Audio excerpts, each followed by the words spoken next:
দেখো এখানটা কি বলেছে, বলছে 3 বছর সঙ্গীতার বয়স জিজ্ঞেস করে, সে বললো 3 বছর পরে আমার যে বয়স হবে তার 3 গুণ থেকে 3 বছর আগে আমার যা বয়স ছিল তার 3 গুণ যোগ করলে আমি বর্তমান বয়স পাওয়া যাবে। তার মানে যদি যে এখানে আমি একটা করতে পারি, আমি যদি বর্তমান বয়স ধরি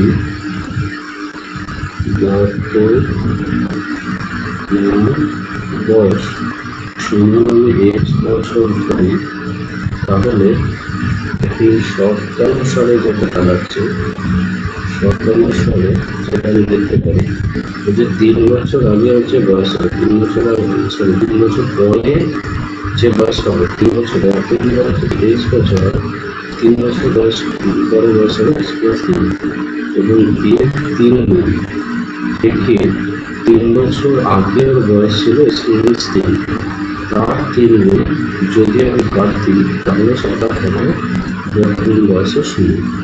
তবে এখান থেকে আমি ক্যালকুলেশন করে যেটা পাই সেটা হচ্ছে 3x plus 9 minus 3x plus 9 equals to x, এবং 3x প্লাস 7 এটাই হবে, এবং আসলে equals to x, that equals to x equals to 18।